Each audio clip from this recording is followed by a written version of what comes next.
Alrighty, everybody, welcome back to another live stream here on the channel. Hopefully everyone is having a fantastic Tuesday. I think it's a Tuesday. Actually, I have no idea what day it is. I'm pretty sure it's a Tuesday. I gotta check. Okay, it is a Tuesday. I got my days right. Let's go. Let's see who we have here in the chat. We have Ben, Kaylee, Kevin, Tornado Chaser, Aaron, Rockets. Glad to see you guys all in here. Let's see. Sam, Lakeisha, Catman, Storm Dakota, Don't Come Near Me, Girl Dev. Glad to see you guys all in here. ALT, Weather Nerd, Dane. A lot of people in the chat today. Glad to have you guys all in here for another stream. Hopefully everyone's having a great Tuesday.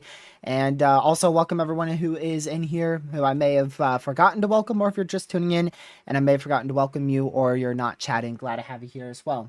All right, let's switch on over. I like to try to keep that about 3 minutes or shorter there. I don't like to stay on that screen for too long. Yeah, we're going to be talking about the potential for severe weather. I'm sure you never guessed that one. And quite a lot of updates to the severe weather overall forecast here from the Storm Prediction Center over the next couple of days. Let's go ahead and switch over to our SPC outlook for today. Not really expecting much. They did introduce a quite large marginal risk over Virginia and North Carolina. If you were in yesterday's live stream, you would know that was expected. Originally, it was a small, relatively small general thunderstorm risk out here. Then they introduced that large marginal and expanded that general thunderstorm risk by a lot. They did introduce a 2% tornado risk, very eastern Virginia and eastern NC, but not really seeing much activity there. That might change into the overnight hours as lower level wind shear increases. Main threat today was definitely damaging winds and isolated large hail. There definitely was a few severes around me. I decided ultimately not to chase any. They were moving in a northern direction, almost dead north, so that is not favorable for tornadoes. Pretty rare you see dead north moving rain showers try to rotate, so I didn't go for any of them. Severe out there in Goldsboro, NC. So not really anything significant expected today. Still could get a brief spin-up tornado in either Mississippi, Alabama, or in eastern Virginia, eastern North Carolina tonight. Not really a big issue. Very low-end threats there. Tomorrow, really much of the same in the Carolinas there, into Virginia as well. Not much of a tornado threat tomorrow. We could see a 2%, but I don't really think tomorrow has much tornado potential out there in Virginia and North Carolina. However, I do believe we could see a few tornadoes tomorrow, including a conditional strong tornado threat back up in South Dakota and Nebraska. I also believe we have the potential for a long-lived line of damaging winds into the overnight hours in South Dakota, Nebraska, into northwest Iowa and southwestern Minnesota. The main tornado threat will probably be focused mainly over central Nebraska, all the way into maybe south central Nebraska as well. That strong tornado threat is going to be very dependent on when storms fire and if they're discrete. If we could get a discrete storm to fire in central or southern Nebraska after probably 8 p.m. Eastern tomorrow, that would have the opportunity for a strong tornado threat. However, that's very conditional. It all comes down to if a storm can fire just barely before that capping builds in, close to 9 p.m. or so. And really, I think only one model run shows a potential strong tornado threat tomorrow, and that's the HRRR. I don't believe any other model runs show a conditional tornado threat for tomorrow, or a conditional strong tornado threat for tomorrow. But outside of the tornado threat, damaging winds are going to be a very large concern. We could see widespread 70-mile-an-hour winds tomorrow, all the way from North Dakota down through Nebraska. Could even get a gust upwards of 80 miles per hour back out here on the border of South Dakota and Nebraska into northwest Iowa into tomorrow night, depending on how things evolve, but it looks like we could see a gust as high as 80 tomorrow. Also, large hail could be an issue, especially when storms first fire. Likely close to about 5 p.m., 6 p.m. Eastern is when they will fire and immediately go into a messy clustered line. So that will be your biggest hail risk. Could see hail up to 1.75 inch in diameter. I don't think we'll see much larger than that unless that conditional strong tornado threat and conditional supercell fires towards 9, 10 p.m. Eastern time tomorrow. Then we got a big issue. Thursday has been upgraded to a enhanced risk level 3 out of 5 on their day 3 outlook. So confidence in a overall tornado outbreak has significantly increased across Wisconsin into also into Illinois and Indiana. The main tornado threat will be multiple tornadoes that will likely occur in Wisconsin with the potential for a strong tornado or two. I don't know if they'll go 10 sig on this. They do mention the strong tornado threat looks to be a little bit low. So I think the main reason for this enhanced risk is probably hail. I'm thinking hail might be the main reason for this enhanced risk being added in Wisconsin. We'll figure out tomorrow when they introduce full probabilities. But a few tornadoes are definitely likely in Wisconsin, and then a couple tornadoes, possibly even a strong tornado, will also be possible across Illinois, Indiana, and Ohio, but very conditional. They've left the slight risk there because some models are starting to uptrend with the potential for supercells firing in the very late afternoon hours in Illinois and then making their way into Indiana into the overnight hours Thursday into very early morning Friday. So they've maintained the slight risk there. We'll see how that goes. That definitely has a lot of uncertainty with it on how things will evolve convective wise out there in Illinois, Indiana, and Ohio. So we'll need to monitor that closely. You could get literally close to nothing, or we could get a few supercells that try to produce a strong tornado or two somewhere in those 3 to 4 states there. But the main issue for Thursday, it looks to be centered directly over Wisconsin. And we've trended away from, yesterday we were talking about an MCS to maybe even derecho potential. We've trended away from that, and we've trended towards more of a messy, clustered mode. That looks to be the case on Thursday. So not full-blown discrete supercells in Wisconsin, but also not a full-blown MCS/derecho. Looks to be in the middle, which is a clustered mode.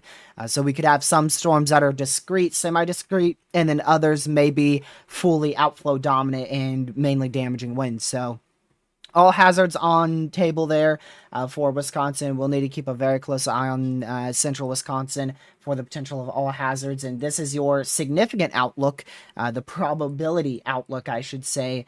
And you can see they have that 15 significant and a 30 significant chance for overall severe weather. So the main significant hazards they mention here is definitely large hail. They also mention at least some damaging wind threat. I don't think they mention a significant damaging wind threat. But they do say large to very large hail will be possible. And then they do also mention, some significant hail and tornado potential on the northern side of this in the enhanced risk area. This activity will likely wait until the late day hours closer to 5 p.m. Eastern, or maybe even as late as 8 p.m. Eastern when heating is maximized for the cap to break. So I think most of this hatched risk is probably going to be for hail, if not all of it. They also mentioned a potential tornado threat back out in Arkansas in their discussion, which is pretty interesting. They do mention the opportunity for a spin-up tornado back out in this area, pretty much generally in this area here, for the potential of a weak, brief spin-up tornado being possible. So they mentioned evening and overnight hours there, Thursday night into early Friday morning. So we'll keep an eye on that. But the main thing to watch for Thursday is that enhanced risk area, and then we'll really have to keep an eye on that conditional all hazards threat out there in Illinois and Indiana into Ohio. Then as we go on into Friday, we have another slight risk for severe weather. This has been expanded quite significantly into Kentucky, Indiana, as well as a little bit more into Illinois, also slightly more into Arkansas and Mississippi. Now, I have to warn you, Friday is going to go one or the other. Friday could either be one of the biggest outbreak sequences we get this month, or it could be legit near nothing.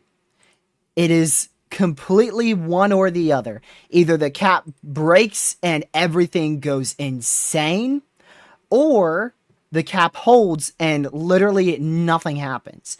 So we need to watch Friday very, very closely. Right now, the SBC has maintained a 15% for either scenario.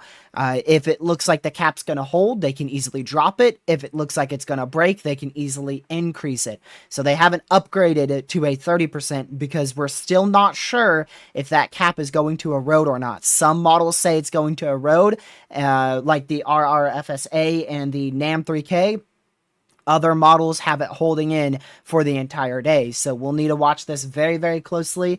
If it does look like that cap's going to erode, we will see this 15% expand very, very largely, and probably an enhanced risk. And this does have the possibility of a moderate risk plus day, just caliber wise for the setup. The setup is definitely favorable.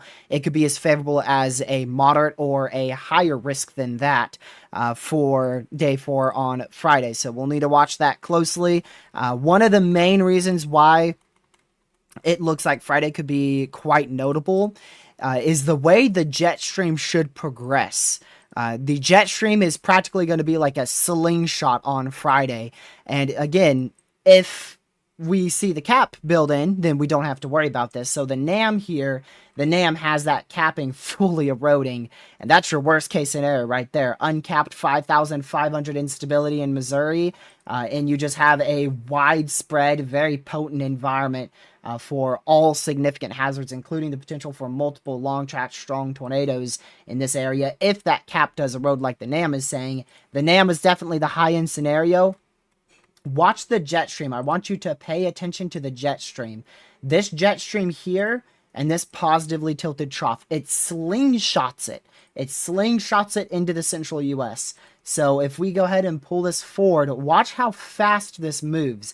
That jet stream, it moves very, very, very quickly. Some of you may be very familiar with the Omega project from Chris Broyles.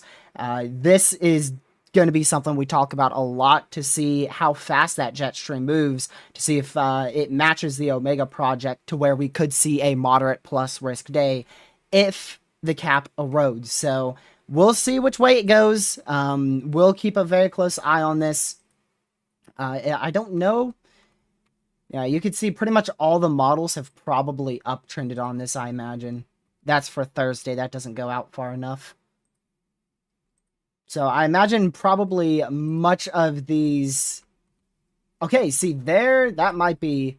Yeah, there's a scenario where the cap holds. This is the Canadian model run. See if anything Yeah, you could see how we get some rain showers, but nothing really explodes. Then we do get some convection into the overnight hours, but by then the main volatile environment has dissipated. So, like I said, there is definitely a scenario where we just don't see much on Friday because of the cap holding. But then there's also the other scenario, like what the NAM probably has. I don't know if it goes out far enough yet. Yeah, the normal NAM, not the NAM 3K. The normal NAM has that very volatile higher end scenario occurring.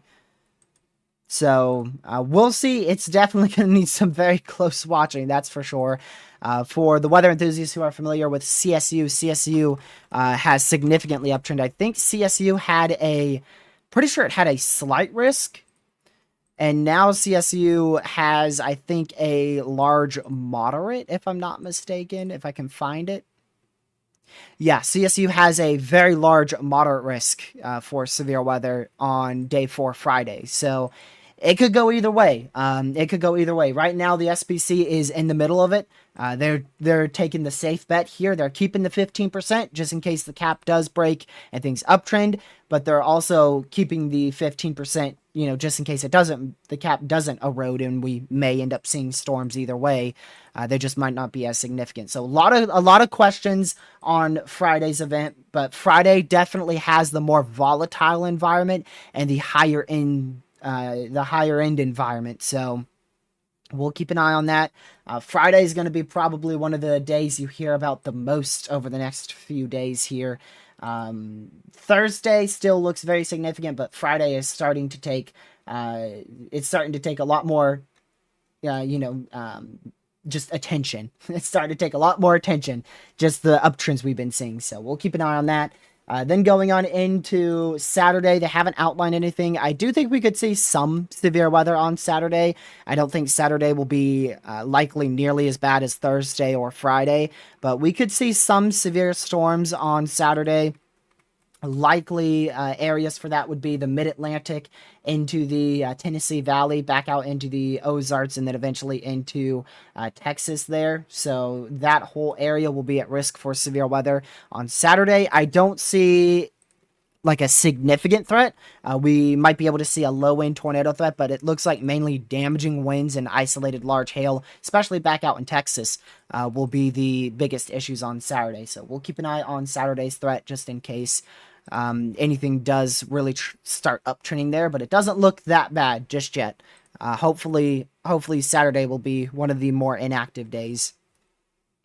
Then on Sunday will probably be an atmospheric recovery day. That will probably be when our trough from Saturday begins to leave the U.S. on Sunday, and our trough in the Four Corners area on Saturday and Sunday begins to traverse, and then eventually we'll likely have a big severe threat on Monday. Pull up some models real quick. Going all the way to Monday.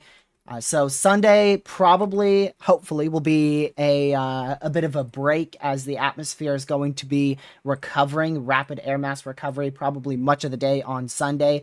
We'll see if we get a low-end severe threat on Sunday. Right now, I'm not too concerned about Sunday's threat. And then Monday, yeah, Monday is when that trough traverses over pretty much the entire Rockies. I mean, that's really as large as the entire Rockies mountain range there, and that's when you just get an explosion of ingredients there over Oklahoma and Kansas. I saw some people talking about the cap holding on the GFS. I don't know why people were saying that, because the GFS initiates. The GFS does initiate. The 12Z and the 18Z both initiate on the dry line of Oklahoma. So I don't know why people were saying it would be a cap bust on Monday when it literally initiates just barely after dark. So Monday, that needs big time watching. If you are in Kansas, Missouri, Texas, Arkansas, this area right here, big time watch. You need to keep an eye on this threat. It's one of those plains threats. It's May, right? You get this all the time. But this is, this little window here between like May 18th and like May 23rd or so. And most of the time we get severe weather in that window.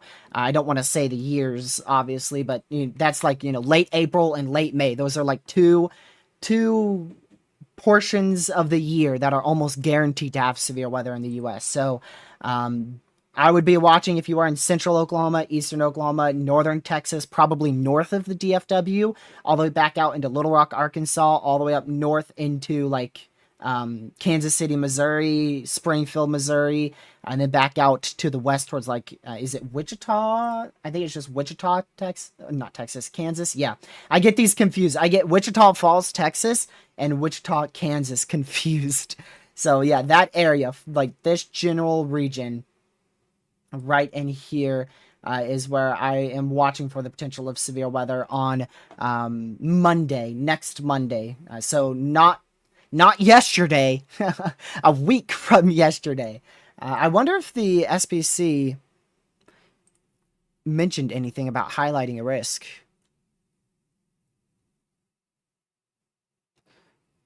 Let's see.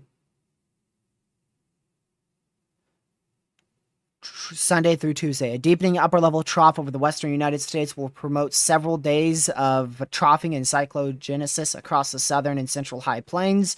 Beginning this upcoming weekend, this will allow for a more seasonable moisture return to the plains, with most ensembles climbing into the low to mid 60s by Sunday afternoon across Texas, Oklahoma, and southern Kansas. Deterministic solutions continue to vary regarding the exact timing and evolution of this upper level trough and any embedded impulses, which are short waves.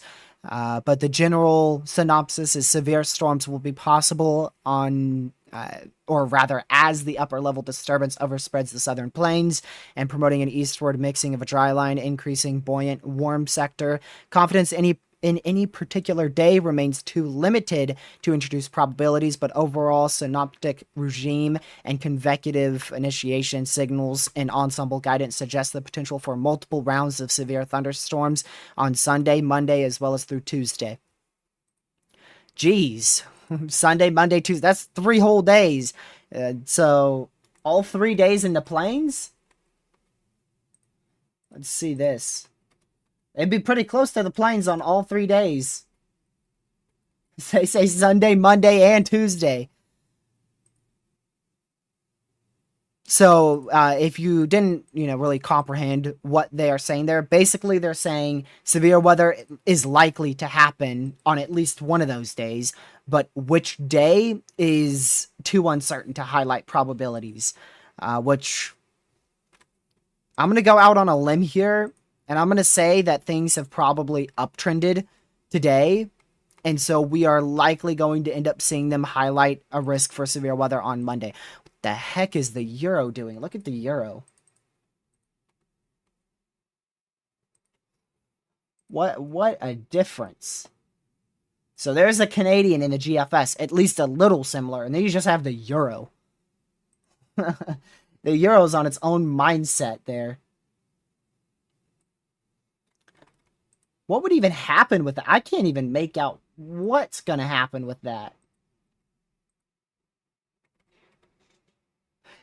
Even in that case, storms still convect along the dry line. It's just a little bit more east. Yeah, it would still Lord have mercy. That is a warm sector and a half. Look at that. Dude. That looks a little crazy even for May. That is a crazy warm sector. So I think we're going to get a 15% introduced probably in this area. It looks like that's where all these model runs are the most consistent at. Even if the dry line convects to the west, it still moves in that area. If it convects more to the east, it's still in that area. If it convects on top of that area, well, shoot, it's right on top of that area. So I wouldn't be shocked if we get a 15% in that general area for Monday. That would be the day 7? That would be day 6. So keep an eye on that on the SPC tomorrow morning. See if they highlight a day 6 outlook and see if I'm dead wrong or right. We'll see which way it goes. But Monday definitely could be a big day in Oklahoma, Kansas, northern Texas, Arkansas into Missouri. And then Tuesday, that's probably going to stretch into the mid US, the eastern US as well. The Midwest is what I was trying to say there. The Midwest into like northern Dixie Alley there. We're going to keep an eye for the potential of severe weather on that day as well. What will happen on that day? Very uncertain. Exactly where it will be is very uncertain. But definitely somewhere from like the Midwest up here back down into like northern Dixie Alley.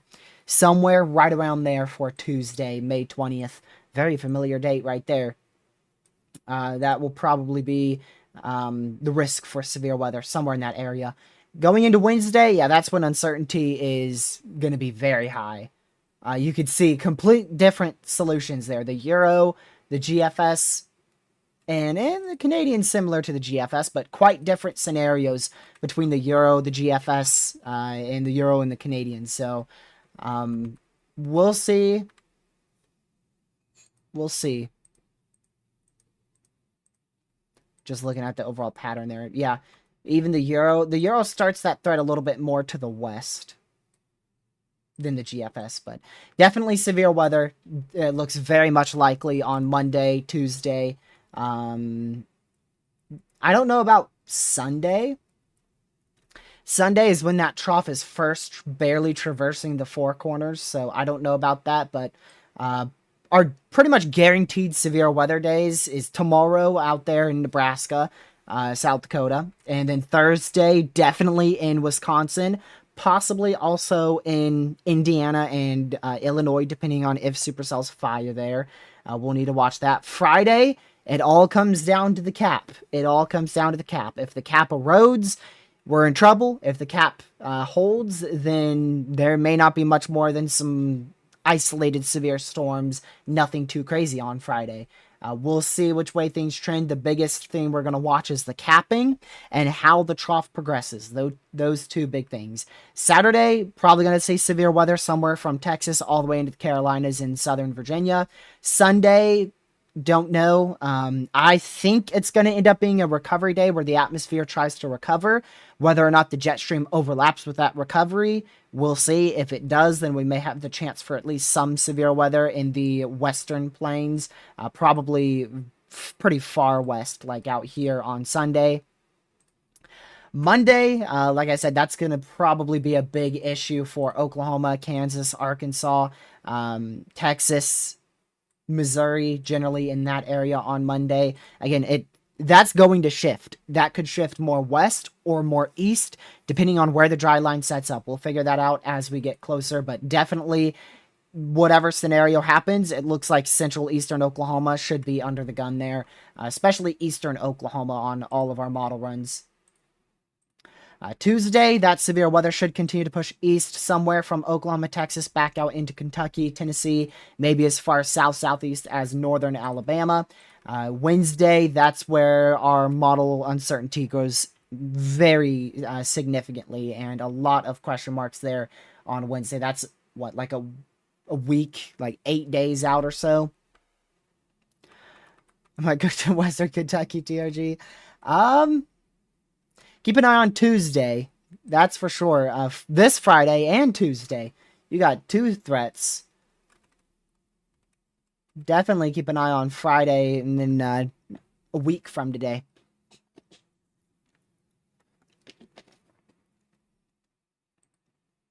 Probably going to be a pretty fun chasing day. I don't know about Friday, though. Friday might end up being a nocturnal, not so fun day.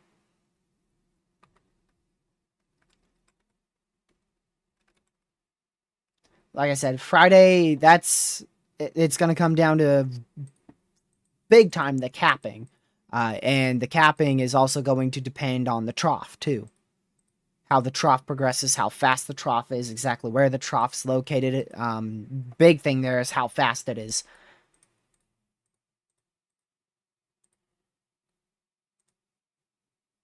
So there's a whole breakdown of your whole week of severe weather. Definitely a lot of stuff is going to shift around. Mesoscale features change very frequently. That's why it's difficult to predict exact scenarios from longer than like 3 days out. It's very difficult. That's why the SPC doesn't introduce probabilities in terms of like tornado probabilities, hail probabilities, wind probabilities. They don't do that until 2 days out. So that's because we don't know a lot of mesoscale features until 2 days out to day of. So things are definitely going to shift around. They could shift in exact locations as well as intensity. All right, let me see here. I want to pull this up real quick. But if you guys haven't already, make sure you hit that like button. Subscribe to the channel if you are new. We will likely be live every day from here on out. Still plan on it. Unless there is a chance I chase one of these days in Virginia or North Carolina. I don't know which day, but I'm going to probably pick one out of the couple days to chase. Today, it just looked too sloppy for me to chase, and it was just an isolated severe storm. Tomorrow looks very, very isolated, not even close to worth the trip. Thursday is a chase day I'm considering because out here in North Carolina, Virginia, there's a chance we have a quite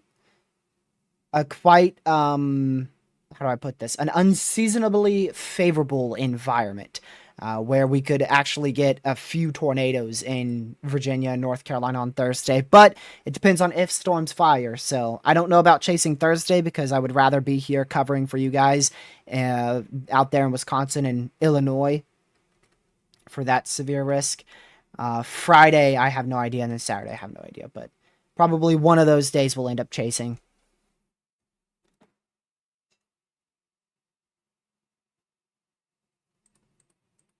We'll see. I would rather cover than chase. Unless it's a good threat. Okay, now if I get a 5% tornado risk, I'm probably... There's a very high chance I would just chase. Because good 5% tornado risks here in Virginia, North Carolina are stupidly rare. Typically, our 5% are from tropical systems, so... Are you streaming tomorrow? Yeah, Ben. It's tomorrow, Wednesday? Yeah. Yeah. I don't know about coverage.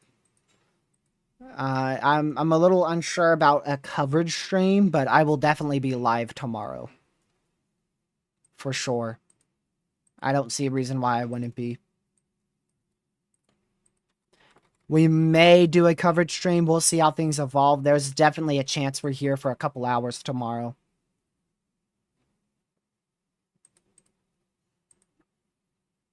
And this thing just keeps getting crazier. I gotta screenshot this. This thing just keeps getting crazier and crazier for a severe weather signal.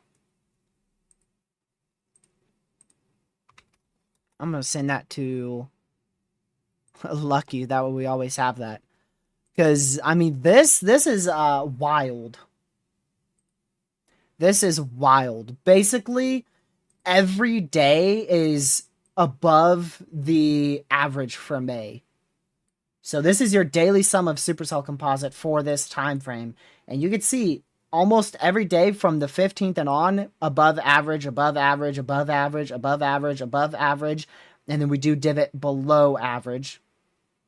And then we start to go a little bit under that. But this stuff changes. It changes so much. What you want to really pay attention to is which day has like the biggest signals here.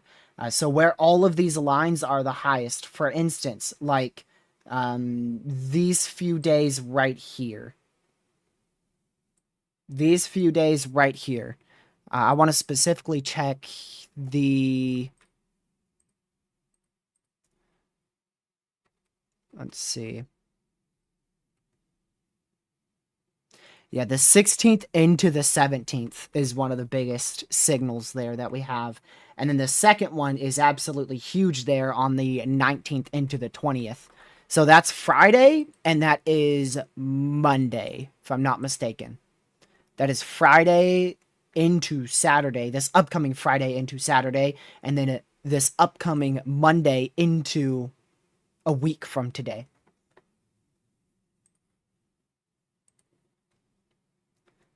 But that's just insane. That's just crazy. And this is a daily sum of supercell composite in the US. So it just means above average supercell composite is present in the US. It doesn't necessarily mean severe weather is like guaranteed or whatnot, because there's other things like capping. Capping is a big thing that this does not show. But it definitely means it's possible. When you see something like this, you know you're entering a significant stretch for severe weather, because like 5-6 days are above average for supercell composite in the US. See you later, Lakeisha. Thanks for tuning in. So that is insane. It definitely means that we're going to have the possibility for severe weather. And then obviously we looked more into our model runs and we know severe weather is likely now. But just that signal is absurd. Just absolutely crazy. Not a signal you see too often. What I really mean by that is that stretch. That's like I said, that's like 5 to 7 days of above average supercell composite. From Thursday, which is the 15th, all the way until like the 21st. So that's literally like 6-7 days. That's from Thursday all the way until Wednesday. So that's just crazy. Let's go back to our jet stream here. Let's take a look at the NAM model and its jet stream. Yeah, so again, pay attention to how fast that is. Unfortunately, that's how some of the bigger outbreaks we see in the US happen. It's a slingshot jet stream. So basically what it is it's two different flows, actually maybe even three. You have a subtropical jet here. There's actually three. You have a subtropical jet here. You have your main upper level low and large trough here. And then you have another jet stream impeding on both of those in the middle. And so this jet stream on the northern side, like this, right up here, Friday morning, it grabs a hold of this jet stream in this area and it slingshots it like this. Very, very quickly slingshots it across the central US. And you'll see that here, 3 hours in advance, 6, then 12, then 24 hours in advance, all day Friday. It just slingshots it very rapidly across the central US. And we'll see the lower level response there. Not a crazy lower level response, but definitely a good enough lower level response for all significant hazards there. I mean, look at that environment.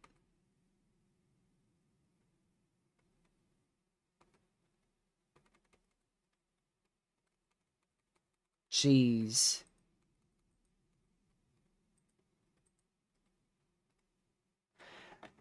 So let's just hope that cap holds. That's a very big bust factor for Friday. If the cap holds, nothing's happening.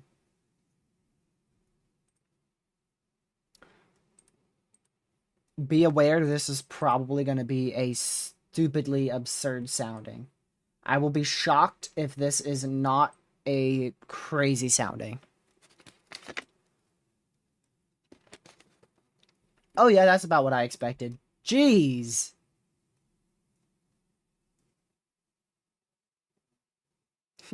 Gracious day. That's about what I expected here.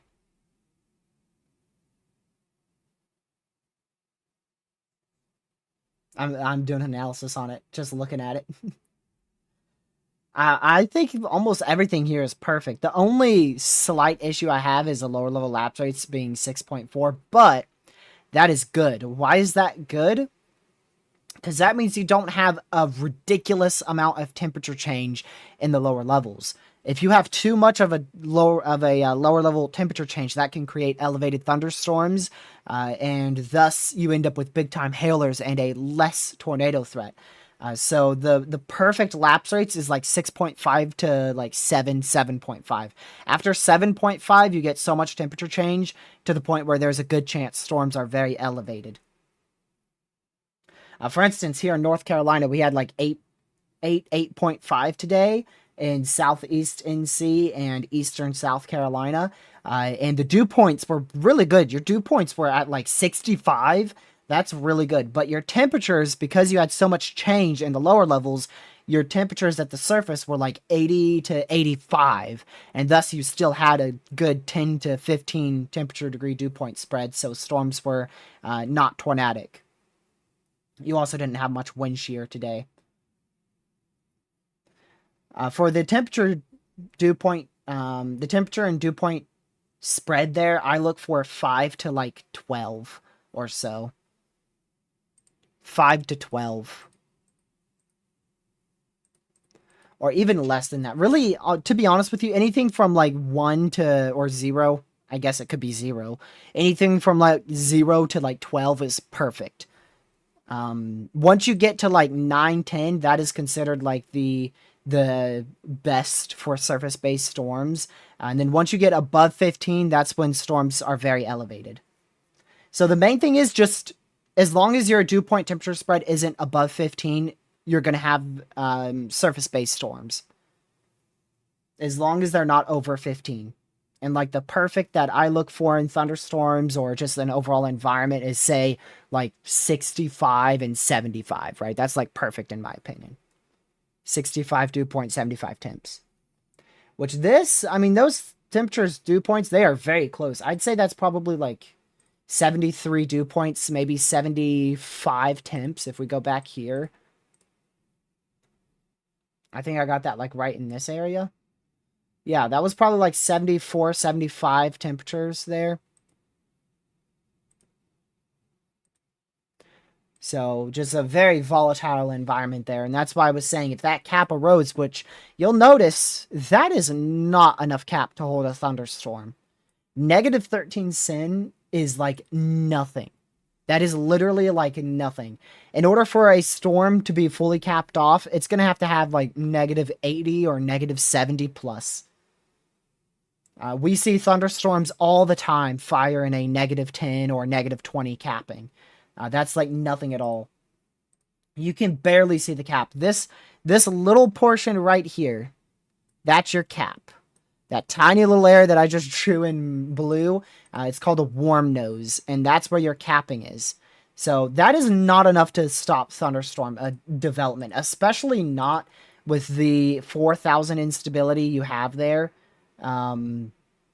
It's just not enough. 4,300 instability, 8.1, 500 to 700 millibar lapse rates with 3 to 6 being almost 8.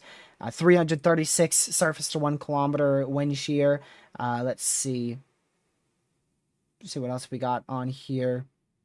I mean, just your overall veering too. A little weak veering in the lower levels, but I mean, it's not terrible. And then it rapidly increases.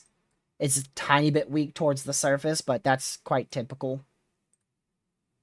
Let me see if I can actually get a better one.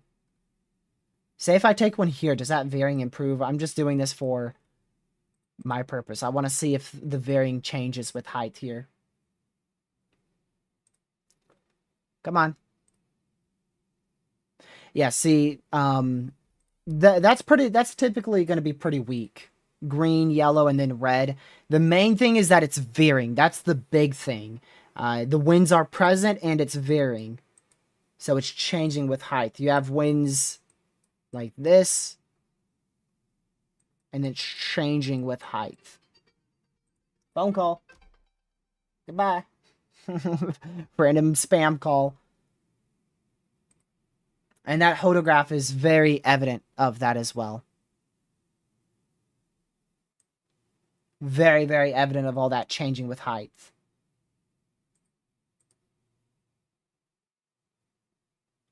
Yeah, so this is, I believe that's southerly winds, if I'm not mistaken. Southerly, westerlies, all the way up like that. So that's crazy. That varying is a big thing. Winds being present and it changing with height. That's big. Man.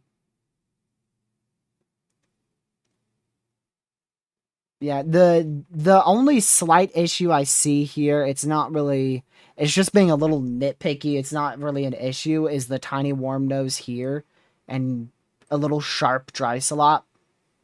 But I don't think that's gonna hurt thunderstorms. That's me being picky.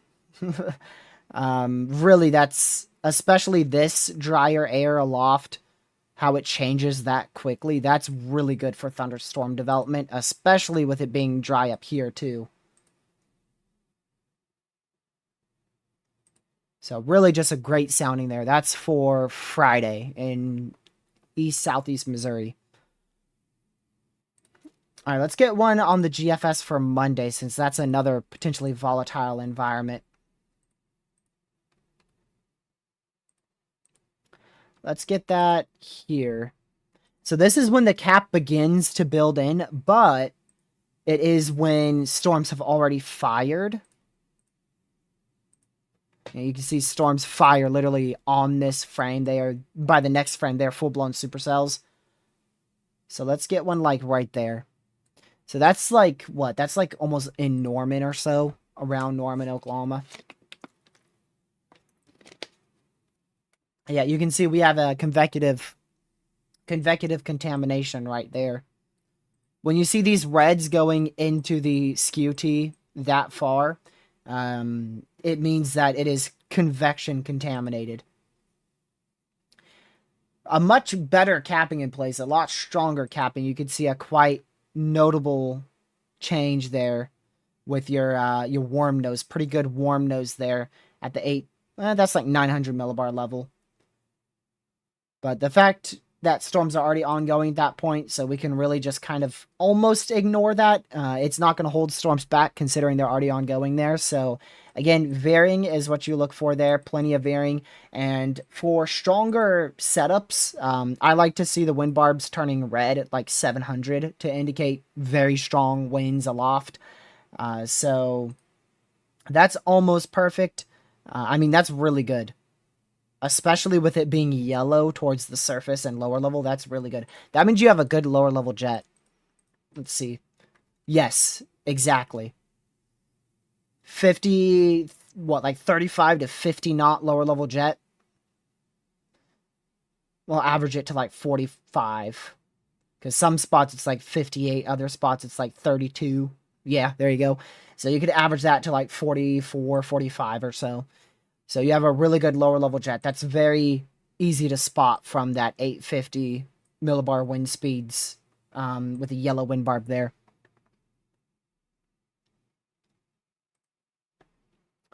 So not bad at all. The main question is, will this happen?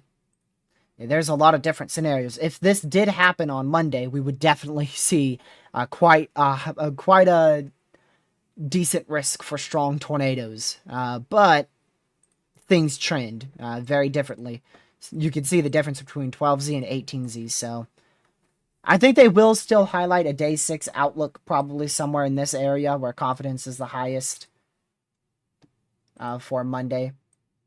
But there's still a lot of stuff to work out. That's for sure. A lot of uncertainty. Could Thursday go moderate? Heck no. Nah. Thursday's, just the look Thursday has in like the 500 millibar, it doesn't look like it will be a moderate risk type thing.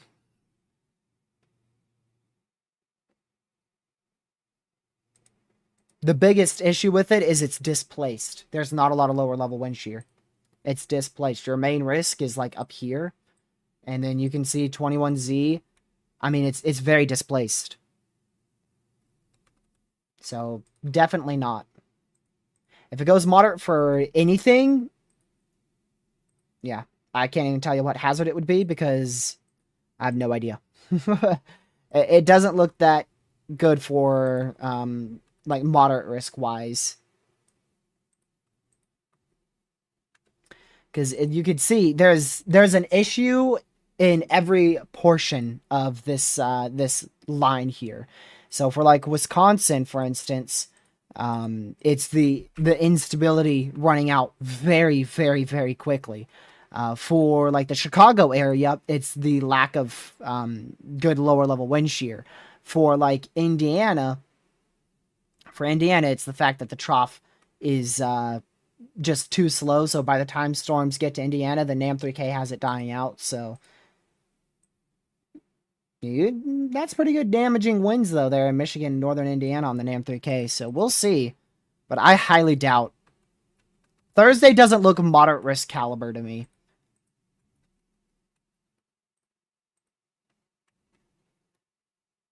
in my opinion.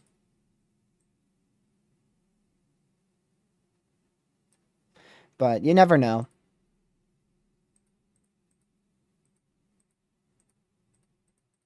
The biggest day out of this whole sequence that I see at the moment is by far Friday. Friday looks like the biggest day for the next week. But who knows? Maybe Monday could uptrend enough. We'll see. Friday looks like the biggest day in my opinion.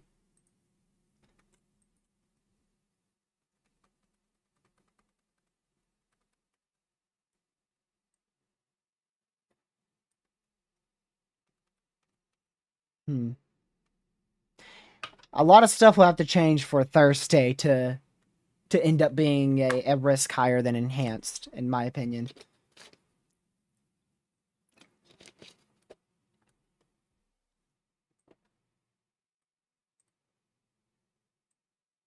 I mean, shoot, people are disagreeing with the SPC even having an enhanced in Wisconsin right now. I agree with the enhanced in Wisconsin. I see why they did that.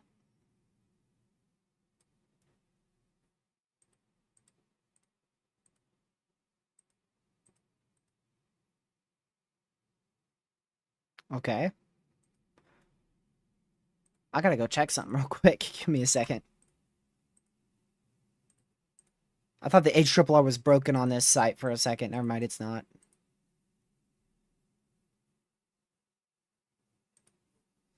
So we gotta take it one day at a time here.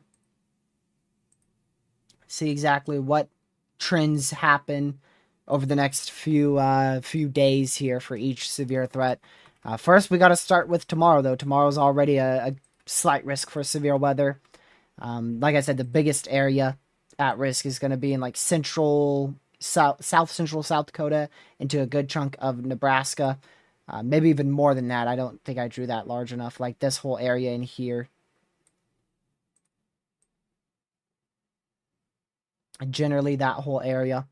It's going to be a very late evening into overnight hour threat. Yes, there is definitely the risk for some severe weather on the East Coast.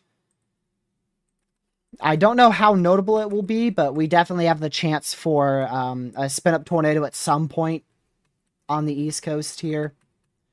It's tricky to say what day. I think Saturday's probably going to be the biggest threat for severe weather in the eastern U.S. Like this whole area has the opportunity for severe weather on Saturday. I don't know how far it's going to go into Dixie Alley. I'm very unsure about that. I don't know how far our overall risk for severe weather is going to go into Mississippi, Alabama, Georgia. Those are the states I'm a little unsure on how much will be at risk for severe storms. But Saturday, that looks to be the best chance for severe weather if you live in like Virginia, North Carolina, South Carolina, Georgia, Alabama, Central Mississippi. Those areas should be at risk the most on Saturday, most likely.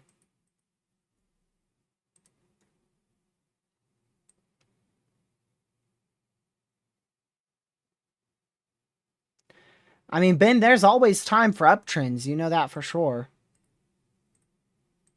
2017 had 4 high risks. I remember we looked at that.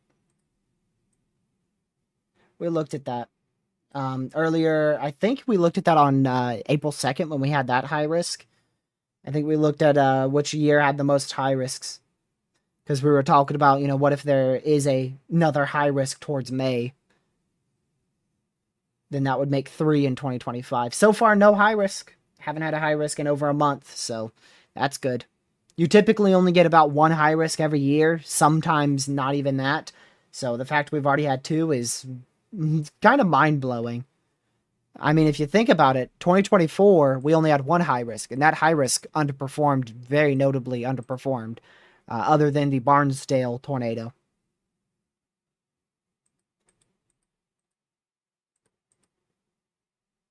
So, I mean, this year literally just feels like 2024 all over again because it's been so active for severe weather. Very, very active. We haven't had a really, really good planes threat. I can't remember a really like high-end planes threat this year. That's probably going to change on Monday. Have we had like a moderate in Oklahoma this year yet? Or like Kansas? I don't think we have. I'm pretty sure we haven't had a moderate risk in the plains yet.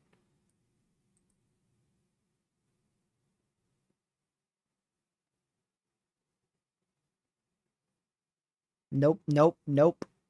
All right. I think that's a no. I think that's a no then.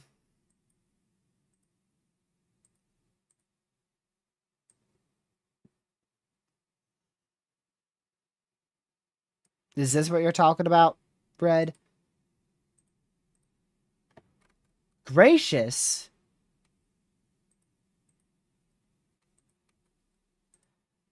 I'm not sure what that would be, but maybe that would be like an NCS.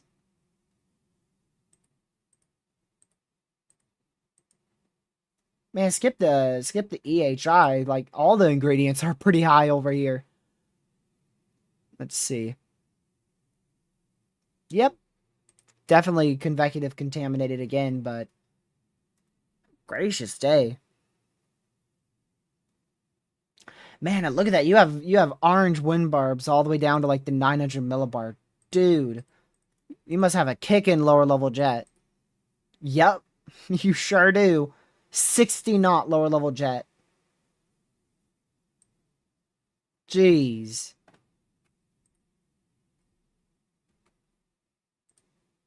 The NAM agrees. Wow. This is a lot more north. Like a lot more north. Like that would put the main risk from like almost Chicago all the way back down to Arkansas and Tennessee, like this whole area for Friday. Whereas the SPC, they have like their 15% is like back out in here. Where is their 15%? Let's go look again. I don't think it's anywhere. What the heck? Multiple photos and videos of a landspout tornado. No damage. Broadcasted by social media. Just got a tornado report. Just saw that in the corner of my eye. Illinois flopped out a landspout today. Yeah, so the NAM and the GFS, they have like the main risk going all the way up to here. I don't know about that.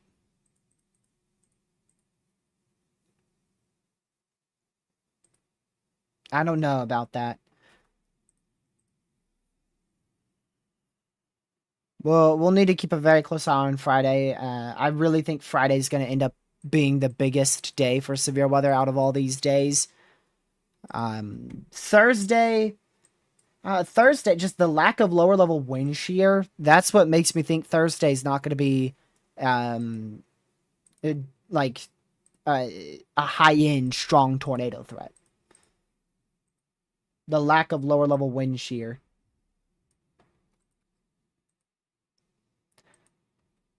There is a lot better wind shear in Wisconsin. The question is, will it all overlap? Thursday still seems quite uncertain to me, to be honest with you. A lot of different model outputs. So, Things are gonna change as we get closer. That's what weather is. We're not gonna know the full hazards until day of.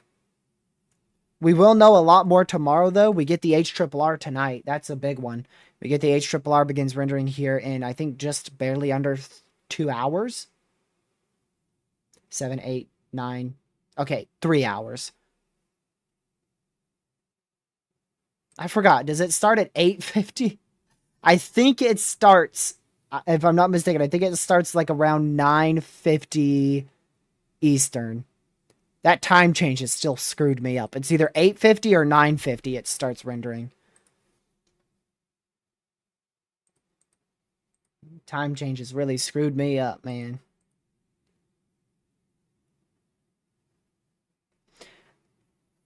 Okay, it's around 8:50 Eastern.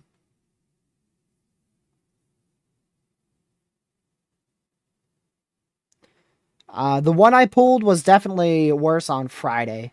Friday definitely had a worse sounding. Bennett's still screwing me up, dude. What was it, like 2.5 months ago or something at this point?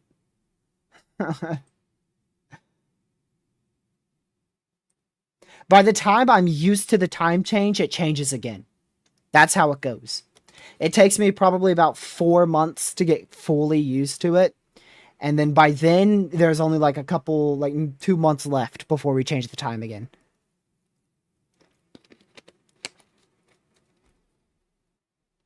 Tuesday, I have no idea, Marcus. Models definitely are different. They are very different between each model run, especially between the Euro.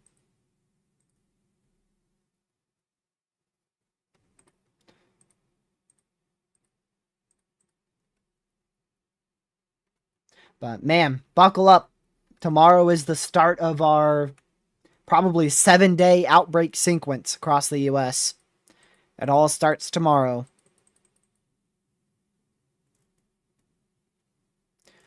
From there on out, it's just days and days and days of severe weather.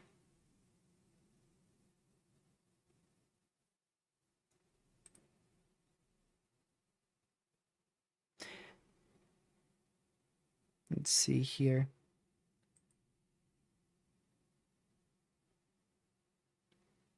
Thank you for the donation. I greatly appreciate it. Little support from Italy, learning a bunch, watching along. Well, sweet. Glad you're learning something. I try my best to explain what I talk about, but I forget.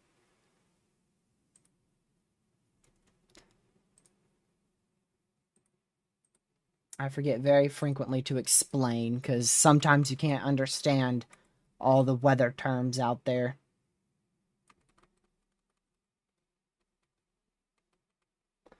So I'm glad you're learning something.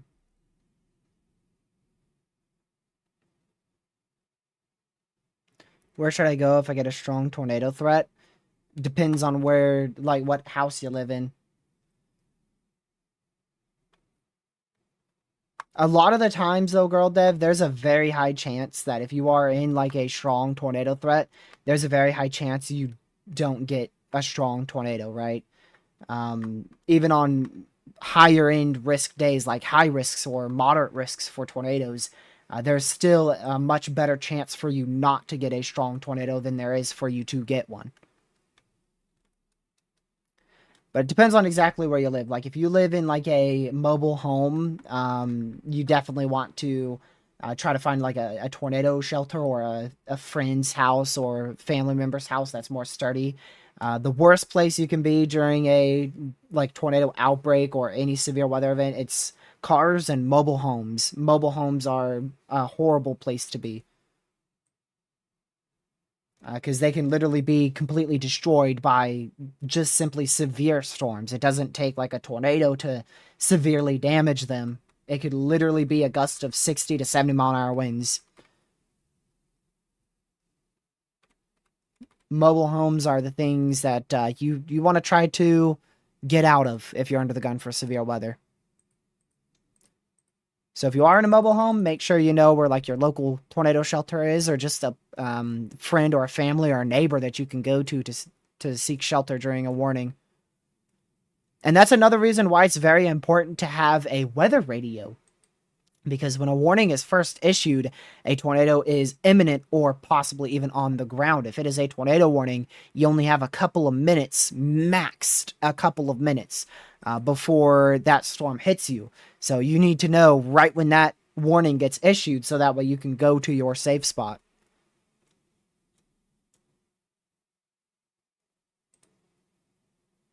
Jeez, what is that? Is that someone just shared a long range cam model for Friday and it looks insane. Let me see. I think I know what that site is.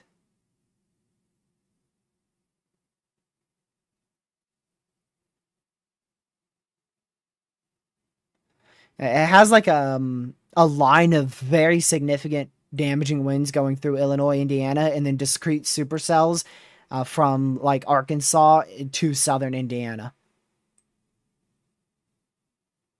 I don't know if I can show this exact run though. I haven't read the terms of service on this site.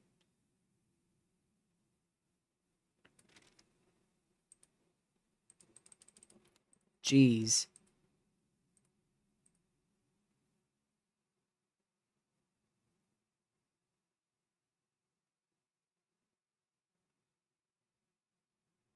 All right.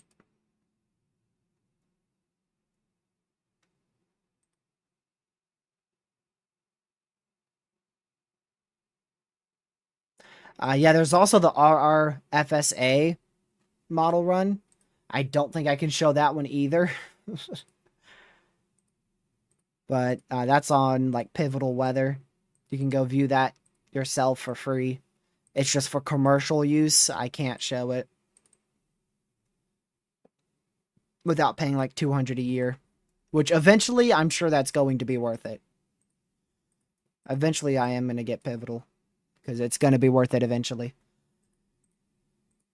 They're still working on their like the new overhaul. They're doing an overhaul for members on Pivotal Weather.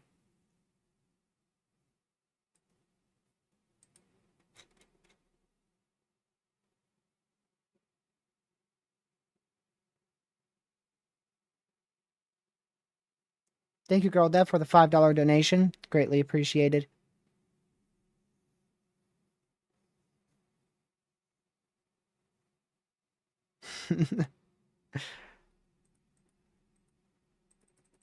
You met roommate.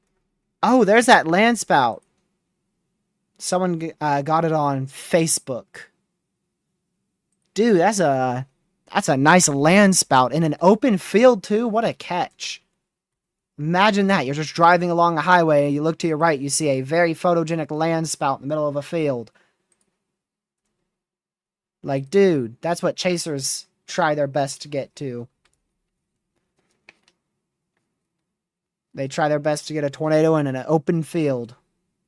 It's very difficult to get a tornado like that. That's crazy.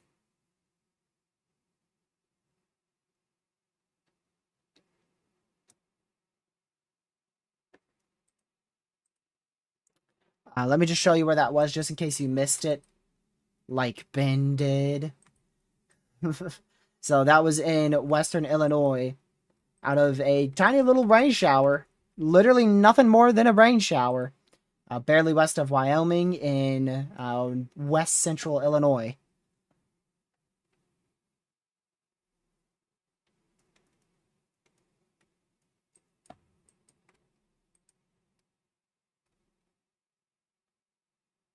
You got storms moving every which way out here in Indiana. Look at that. Wait for that to fully load the loop. Oh my goodness! I forgot to tell you guys. There was like 100 students trapped in a elementary school from this flash flood emergency in Maryland earlier today. I haven't heard anything other than that. I just saw it. There was a report of 100 plus people trapped in an elementary school out here somewhere around Barton, Maryland. I have no idea about any other information.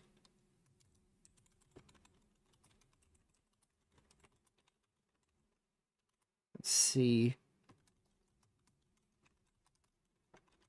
See if I can get any more. 200 people, yes. 150 students, 50 adults were evacuated by rescue in an elementary school. 15 rescue boats were deployed as floodwaters began on the second floor. Everyone is safe and no injuries. No injuries. Wow. That is absolutely awesome. No injuries at all. That is awesome, because flash floods, they are deadly. When it happens that fast and for 200 people to be stuck in a school, no injuries. That is a miracle right there. Gracious day. Thank goodness everyone's safe from that. I just saw it online, and yeah, that was 5:08 p.m. Eastern time is when they sent this out, with no injuries reported from the catastrophic flash flood there. That was Allegheny County, I believe. Let's see if that matches where this is. Allegheny County, Maryland.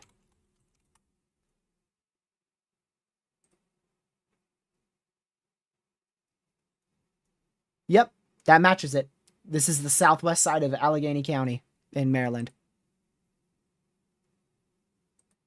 Yeah, that was earlier today. I don't know exactly when it occurred. Let me see if they say when, like, the flash flood started or when that was reported. I don't see it.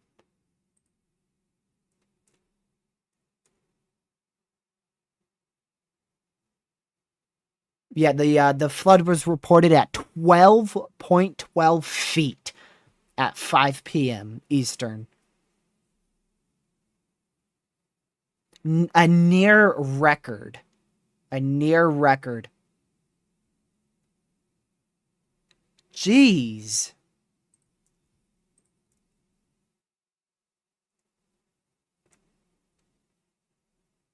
Trying to see if anyone knows when it, like, started here. So 5 p.m. is when they were able to get, like, by 5 p.m. Eastern is when everybody was out and no injuries were reported. And they said everyone was safe.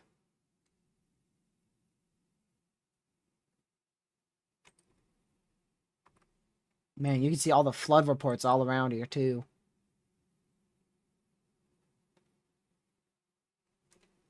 Jeez. 12.12 feet for flood waters. It was near a creek. That's what it was. So the elementary school was near a creek, and that creek rose to 12.12 feet. That is insane, dude. 12.12 feet high. Jeez.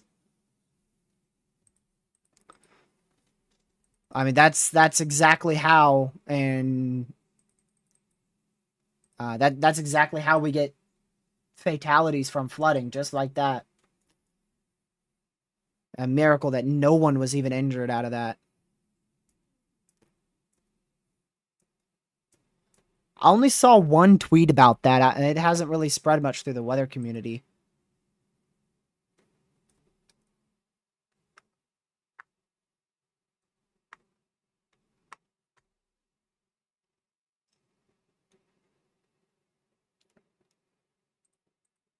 Yeah, like right around 144 inches. Yeah.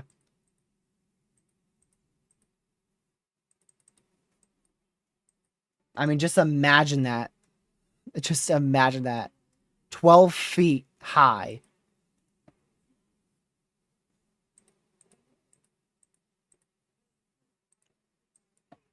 gracious.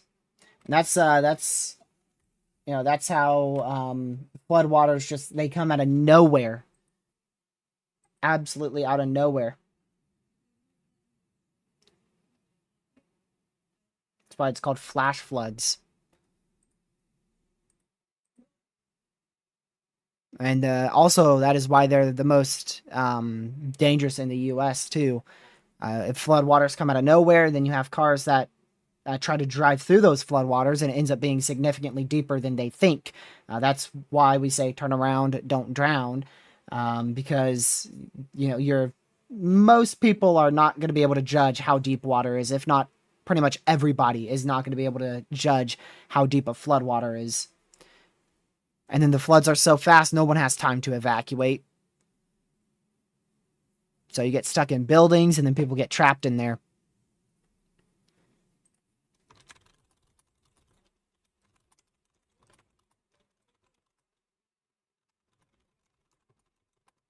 Let me see.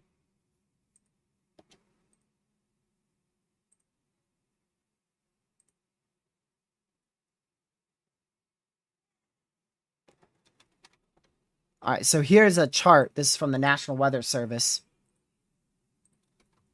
So heat is number one by an absurd milestone. Then it's flooding, and then it's probably what, like maybe rip currents there. Let's look at the 10-year average. Look at the 10-year average. So heat for the 10-year average, and then 103 for flooding. And yeah, so heat, flooding. What else is highest? Looks like rip currents, then wind, then tornadoes, then cold, then cold, then winter, then lightning.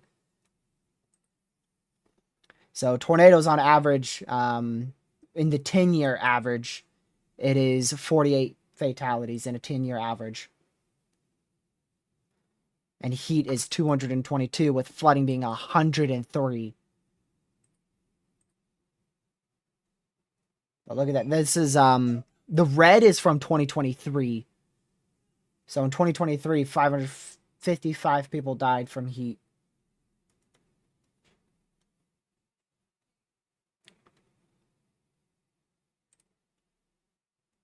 Jeez.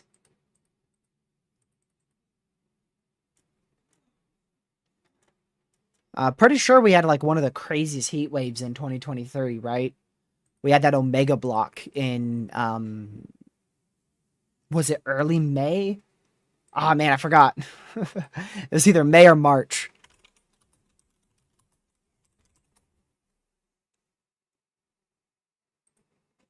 Let's see, when was it?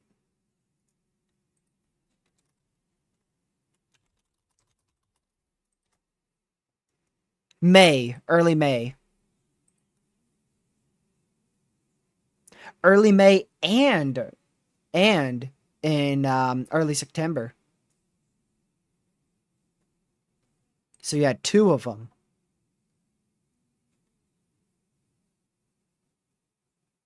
Three of them. Apparently September, May, and June all had Omega blocks. And Omega blocks, that allows for less severe weather, but heat is absolutely brutal with Omega blocks, especially if they are in like May, June, July. They are very brutal.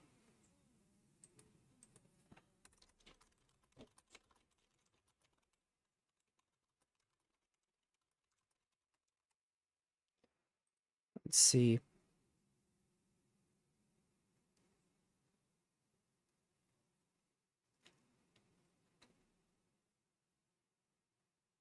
So California on July 16th, the record temperature there was 129 degrees Fahrenheit. Inverted cell, I believe, I'm pretty sure they're the same. I'm like 90% sure they are the same. So the most people know them as Omega blocks, but chasers call them death ridges. Chasers call them death ridges because, well, it completely cuts out any opportunity for storm chases.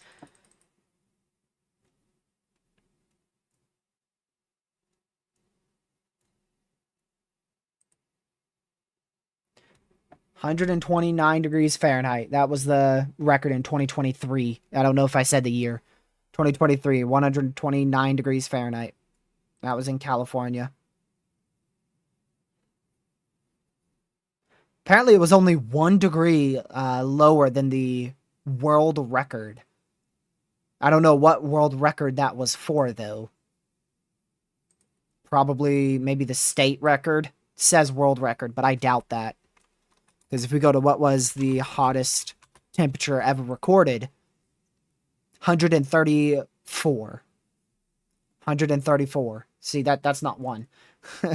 That's like 5.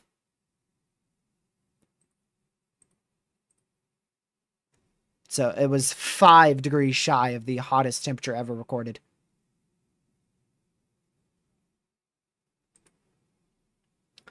But all right, just to do one quick last update here before we start wrapping up. There's a severe east of Lucky.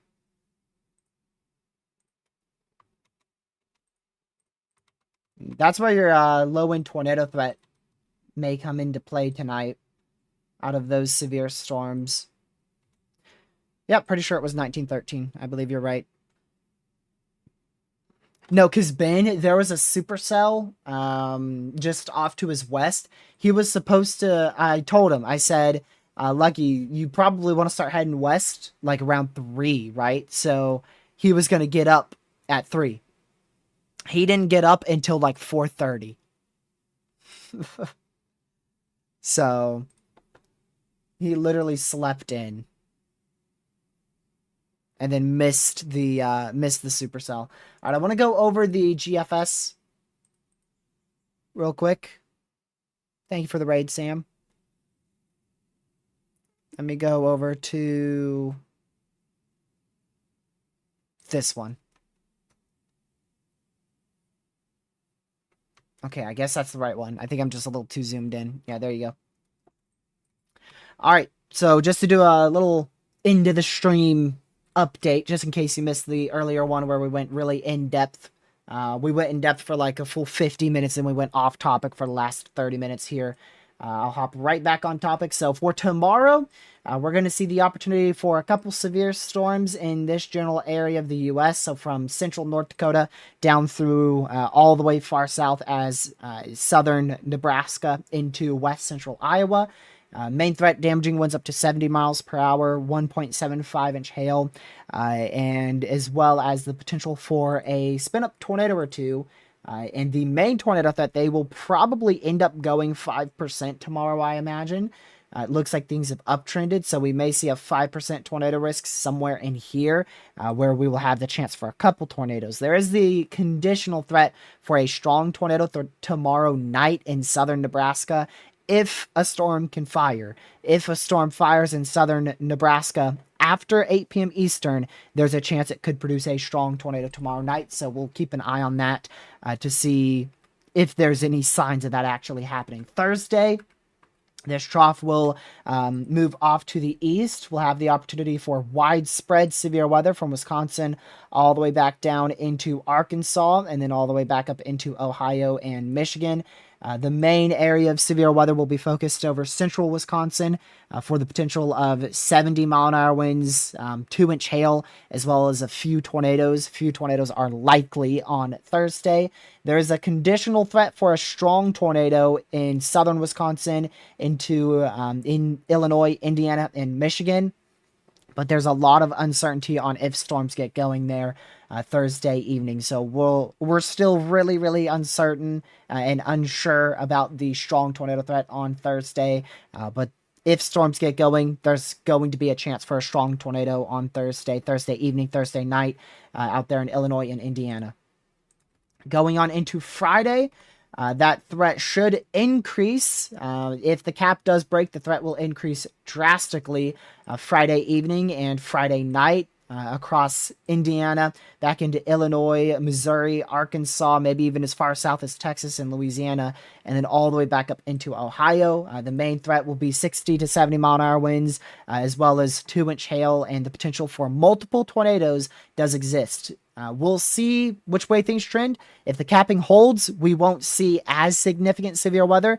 If the capping fully breaks, then we're going to see the chance for multiple long track strong tornadoes on Friday. We're going to need to keep a very close eye on that threat as well. Saturday should be one of the more inactive days in terms of severe weather. We will still have the chance for a couple instances of damaging winds, small hail, and maybe a few spin up tornadoes on Saturday. But overall, it doesn't look to be a significant severe weather day. Sunday should also be a little bit more on the subtle side in terms of severe weather. We could have a few isolated severe storms in the western plains, but there's a lot of uncertainty regarding that threat. So right now the SPC hasn't highlighted anything. Monday, May 19th, that is likely going to be another significant day for severe weather, most likely somewhere from between central Missouri back out into the panhandle of Texas, back in towards central Arkansas, so we'll monitor that closely as well. And then once we get into Tuesday, that's when uncertainty gets to be a lot higher. Still, it looks like we'll have the chance for significant severe weather from about the Tennessee Valley, Midwestern U.S. back out into the eastern plains for the potential of severe storms on Tuesday, May 20th. And then going on into Wednesday, after that, there is a bunch of uncertainty on what will happen after May 19th, May 20th, so we're not going to mention much there. But that's going to be it for this stream. I appreciate everybody for tuning in.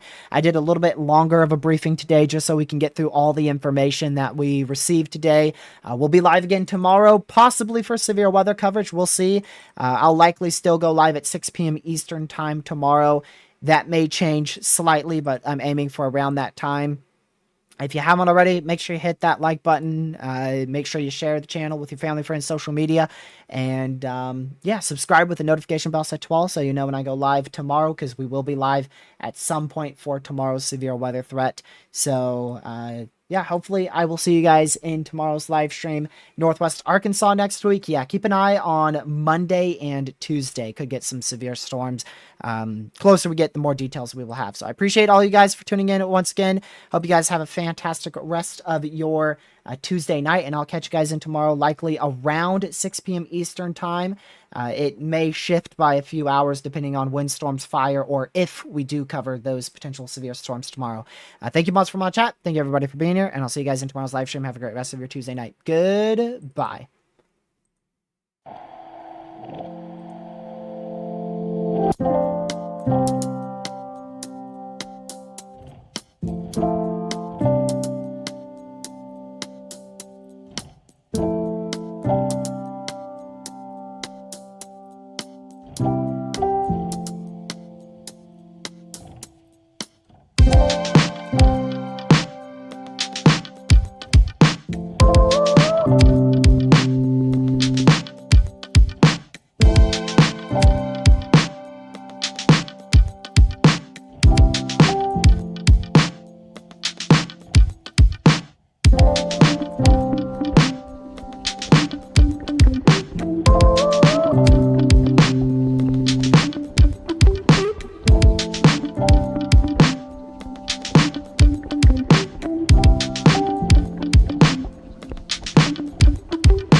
Stay safe, and I'll see you guys in tomorrow's